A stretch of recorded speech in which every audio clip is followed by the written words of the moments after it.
Confusion है तालिबान के रवैये को लेकर। तालिबान ने जिस दिन से अफगानिस्तान में अपना अभियान शुरू किया है, उसके नेता अमन की बात कर रहे हैं, अफगानिस्तान में औरतों को आजादी देने का वादा कर रहे हैं, खून खराबा ना होने का भरोसा दिला रहे हैं। अब तालिबान के नेता फर्राटेदार अंग्रेजी बोलने लगे हैं, कैमरा पर दुनिया के बड़े बड़े मीडिया हाउस को इंटरव्यू दे रहे हैं, ट्विटर पर एक्टिव हैं, जर्नलिस्ट को बुलाकर प्रेस कॉन्फ्रेंस कर रहे हैं।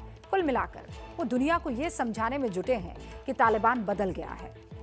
लेकिन क्या तालिबान वाकई बदल गया है या फिर वो बदलने का प्रोपेगेंडा कर रहा है, जिस पर हमें पूरा यकीन है?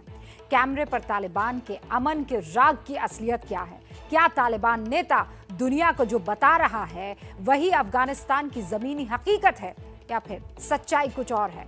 मास्टर स्ट्रोक की इस रिपोर्ट में हमने आज तालिबान के दावों की जमीनी सच्चाई की ऐसी पड़ताल की है जिससे तालिबान का रंग सबके सामने आएगा, हर झूठ बेनकाब हो जाएगा। ये जश्न मुल्ला अब्दुल गनी बरादर और तालिबान की टॉप लीडरशिप के अफगानिस्तान पहुंचने का है। आतिशबाजी और नारों से उसका स्वागत किया गया। 20 साल बाद मुल्ला अफगानिस्तान पहुंचा और तालिबान अपने असली रंग में लौट आया। अफगान जनता पर गोलियां बरसाने लगा। घर घर में तालिबानियों का कहर शुरू हो गया। सड़क पर महिलाओं की तस्वीरों पर कालिख पोती जाने लगी। काबुल से लेकर कंधार तक पुराने तालिबान राज की चीख पुकार सुनाई देने लगी। औरतें तालिबानियों से बचने के लिए रहम की गुहार लगाती दिखी। ये तस्वीर इस बात की गवाही देती है कि तालिबान ना तो बदला है और ना ही बदल सकता है। बस ये दो तस्वीरें ही तालिबान का सच बताने के लिए काफी हैं। इन तस्वीरों से तालिबान की कथनी और करनी का फर्क तो समझना मुश्किल नहीं है। मुल्ला बरादर और तालिबान के बड़े नेताओं के अफगानिस्तान पहुंचते ही तालिबानी लड़ाके अपने रंग में आ गए। सड़क पर सरेआम लोगों को AK-47 से दहलाया गया और ये सब तालिबानी खेल खेल में कर रहे हैं। काबुल पर तालिबान का कब्जा हुए अभी 72 घंटे ही बीते हैं कि तालिबान ने खुद ही बता दिया कि उसके खाने के दांत कुछ और हैं और दिखाने के कुछ और। रात में तालिबान प्रवक्ता ने महिलाओं को अधिकार और आजादी देने का वादा किया और सुबह होते ही अफगानिस्तान की सड़कों पर कुछ और ही मंजर दिखा। तालिबान कैमरे के सामने भले ही अमन का दिखावा करे, लेकिन असल में वो सिर्फ छलावा है। तालिबान के नेता कैमरे पर तो शांति की बात कर रहे हैं, उन अफगान नागरिकों को सुरक्षा की गारंटी दे रहे हैं जिन्होंने अमेरिकी सेना के प्रोजेक्ट्स में काम किया, लेकिन जमीनी हकीकत यह है कि ऐसे लोगों की घर घर जाकर तलाशी ली जा रही है। तालिबान के प्रवक्ता के ऐलान के कुछ घंटे बाद अफगानिस्तान से आई इन तस्वीरों को देखकर ABP न्यूज ने इसकी ग्राउंड रियलिटी की पड़ताल शुरू की। हमारी मुलाकात भारत में रह रहे एक अफगान परिवार से हुई। ये है फिरोजान। इनकी माँ, भाई और बहन अफगानिस्तान में ही है। जब हमने इनसे इनके परिवार के बारे में पूछा तो कई चौंकाने वाले सच सामने आए। तालिबान का दावा है कि उसने अमेरिका के साथ काम करने वालों को माफी दे दी है, लेकिन सच्चाई ये है कि तालिबान के पास ऐसे लोगों की पूरी लिस्ट है और वो घर घर जाकर उनकी तलाश कर रहे हैं और सजा दे रहे हैं। तालिबान बदले की कार्रवाई कर रहा है घर घर जाके। हाँ, ऐसे करता है, सबके घर में जाता है, बोलते हैं जो काम करता है उन अमेरिकन के साथ या गवर्नमेंट के साथ काम किया है उनके घर में जाता है, उनके पड़ोसी से पूछता है, या किसी हमारा पड़ोसी सब हजारा नहीं, हमारा हजारा है, हजारा का बहुत प्रॉब्लम चल रहा है। हजारा का हम लोग हजारा है बोलते हैं, हजारा लोगों को तो मैं देख दूंगा। फिरोजान की ये सनसनीखेज जानकारी मिलने के बाद ABP न्यूज की टीम ने उनके भाई अब्दुल से फोन पर बात की तो पता चला कि तालिबान जो दुनिया के सामने कह रहा है और अफगानिस्तान में जो कर रहा है उसमें जमीन आसमान का फर्क है। अफगानिस्तान के नागरिक की जुबानी सुनाते हैं कि कैसे तालिबान अमेरिका के साथ काम कर चुके लोगों की जान का दुश्मन बन गया है। तालिबान से आपको डर लग रहा है? अभी वहाँ चेकिंग हो रही है। इधर चेकिंग हो गया, सब बंदूक को लेकर गया। उधर वो गार्ड लोग था, मैं इधर तफाकार में था, दूसरा रिसेप्शन में आया, हम लोगों को चेक कर दिए, मेरे सिक्योरिटी अच्छा नहीं है। तो अभी तालिबान वहाँ पे किस तरह का कुछ गोलीबारी कर रहा है, लोगों पे अत्याचार कर रहा है, मार रहा है, किस तरह से काम कर रहा है अभी तालिबान?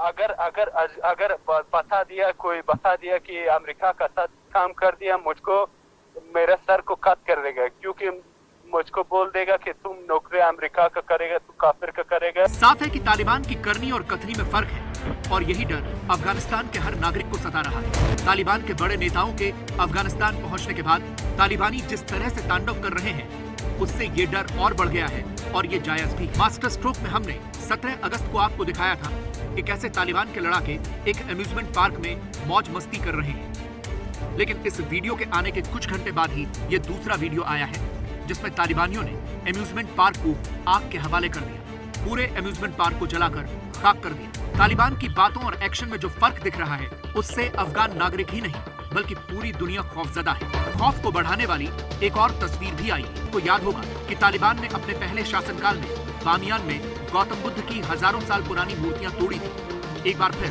बामियान में उन्होंने मूर्तियों पर हथौड़े चलाने शुरू कर दिए।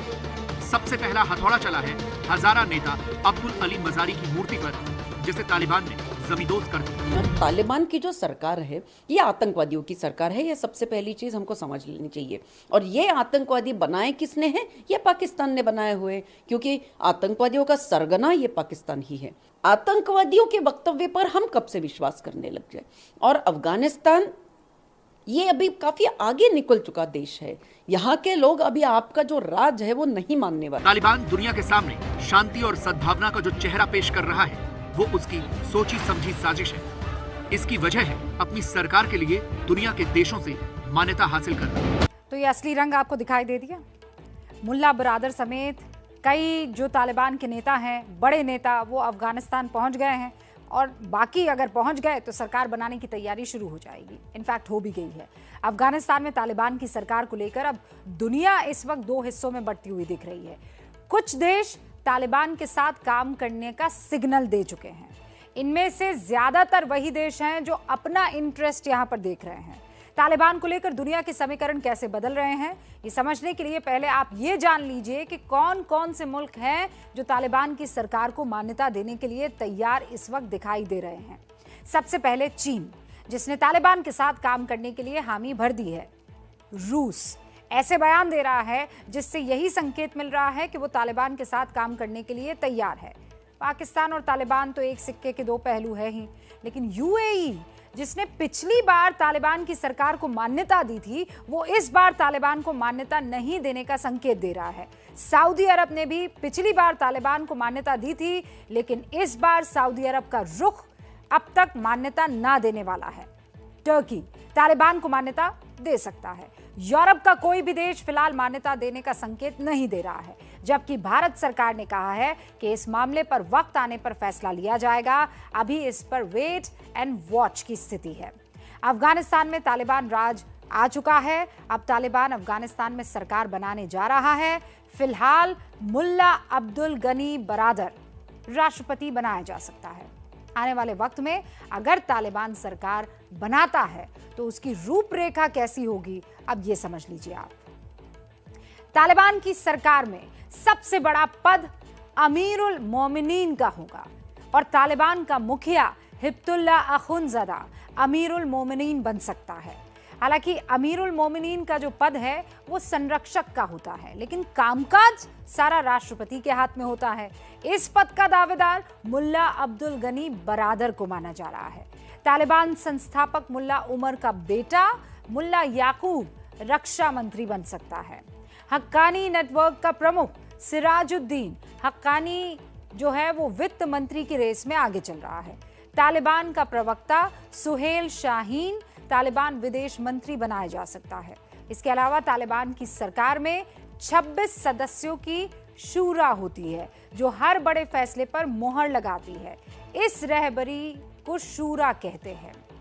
इसके बाद तालिबान हर प्रांत में एक गवर्नर को नियुक्त कर सकता है।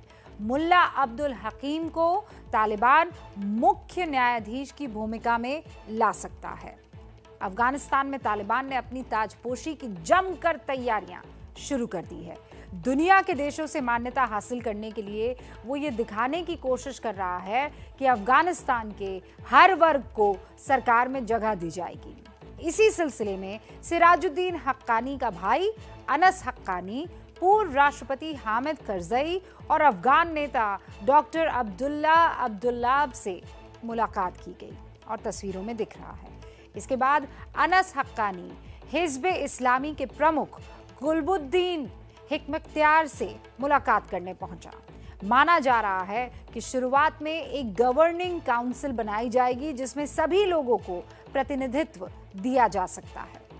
दरअसल तालिबान जल्द से जल्द अपनी सरकार बनाकर उसकी अंतर्राष्ट्रीय मान्यता लेने की कोशिश में लगा हुआ है, लेकिन तालिबान को रोकने के लिए अभी भी कुछ लोग दीवार की तरह खड़े हुए हैं। ये वो लोग हैं जिन्होंने अफगानिस्तान में तालिबान के खिलाफ झंडा बुलंद कर दिया है। ये तस्वीरें उसी पंजशीर की हैं जिस इलाके के नेता अहमद शाह मसूद ने कभी तालिबान को धूल चटाई थी। पंजशीर में एक बार फिर तालिबान के खिलाफ लोग दीवार बनकर खड़े हो गए। अब ये भीड़ जलालाबाद की है। यहाँ भी तालिबान के खिलाफ लोग सड़कों पर उतर आए। ऐसा ही विरोध प्रदर्शन जगह जगह पर दिख रहा है, क्योंकि लोग तालिबान के सत्ता हथियाने से नाराज हैं और वो फिर से तालिबान की दहशत में ही जीना चाहते हैं। अभी तालिबान ने अफगानिस्तान का झंडा बदलने का ऐलान किया है। वो तालिबान के झंडे को अफगानिस्तान का झंडा बना रहा है। इसके खिलाफ पूरे अफगानिस्तान में लोगों का गुस्सा भड़क उठा है। झंडा बदलने के खिलाफ अफगानिस्तान में जगह जगह लोग सड़कों पर हैं और तालिबान उन पर गोलियां बरसा रहा है, लेकिन लोग डटे हुए हैं और यही तालिबान को बर्दाश्त नहीं हो रहा। तो तालिबान को इस वक्त किसी की भी बगावत बर्दाश्त नहीं है, चाहे वो पंजशीर हो या कोई और जगह। विरोध की हर आवाज को तालिबान कुचल देना चाहता है, रौंद देना चाहता है।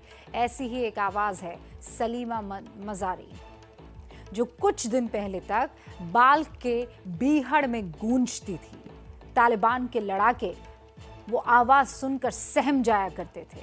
सलीमा मजारी अफगानिस्तान की वो शेरनी है जो तालिबान के सामने झुकने को तैयार नहीं, लेकिन तालिबान ने उन्हें भी बंधक बना लिया है। सलीमा की कहानी में तालिबान की वो बुज़दिली छिपी है जिसे तालिबान लाख कोशिश कर दे लेकिन छिपा नहीं पाएगा। सलीमा है सलीमा मजारी, वो सलीमा मजारी जो किसी शेरनी की तरह तालिबान को खुली चुनौती दे रही है। बाल्ख के बीहड़ में बंदूक लेकर सलीमा उतरती थी तो तालिबान कांप जाता था। जिस वक्त अफगानिस्तान के हुक्मरान दहशत के मारे देश छोड़कर भाग रहे थे, कट्टरपंथ के कसाईयों के सामने सलीमा डट कर खड़ी थी। उन्होंने जैसे कसम खाई हुई थी कि वो तालिबान के सामने घुटने नहीं टेकेगी। वो तालिबान से लड़ रही थी और लगातार लड़ रही थी। तालिबान को चुनौती दे रही थी, उसके खिलाफ आवाज उठा रही थी और उसे मुंहतोड़ जवाब दे रही थी। और यही वजह है कि सलीमा को बंधक बना लिया गया।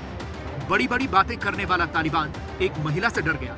महिलाओं के हक का फरेब रचने वाला तालिबान अपनी असलियत पर उतर आया। अफगानिस्तान से आई खबरों के मुताबिक तालिबान ने बाल्ख प्रांत के चरखिंत इलाके की गवर्नर सलीमा मजारी को पकड़ लिया।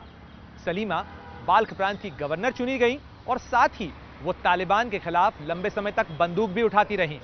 लिहाजा तालिबान ने जब एक एक कर अफगानिस्तान के प्रांतों को कब्जाना शुरू किया तो जाहिर है सलीमा मजारी उनके आंखों की किरकिरी थी। सलीमा मजारी अफगानिस्तान की उन 3 महिला गवर्नर्स में से एक है जिनके हाथ में किसी जिले की बागडोर थी। लेकिन पिछले कुछ दिनों से या कहिए कि महीनों से सलीमा की चुनौतियां बढ़ गई थी। तालिबान एक बार फिर सिर उठा रहा था।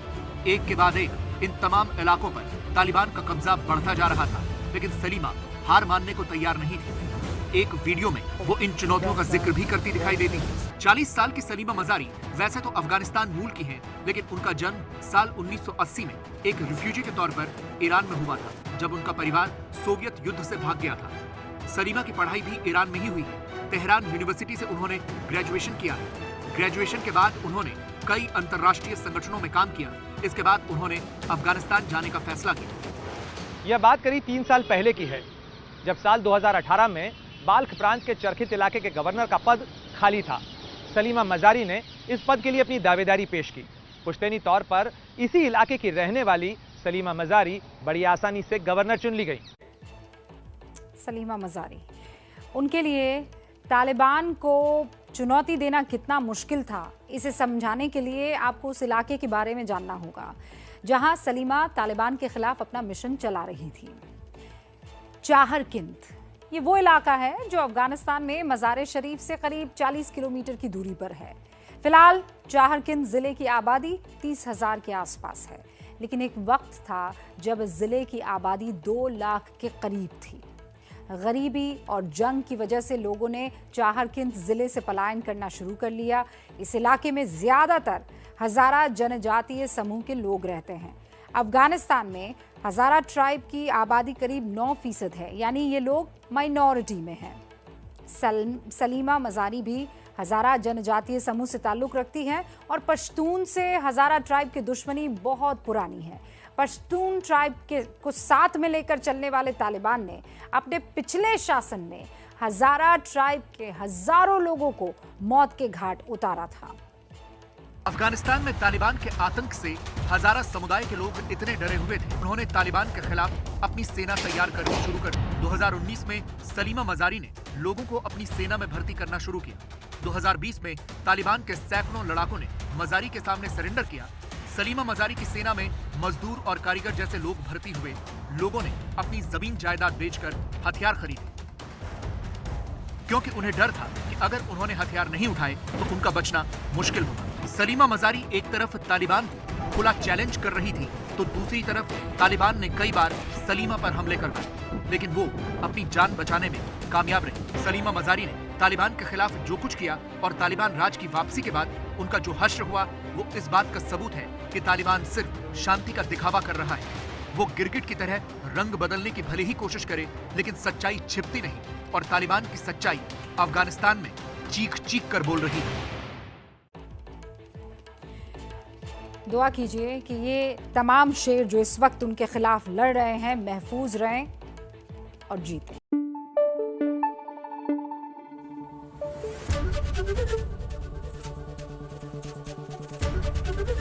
एबीपी न्यूज आपको रखे आगे।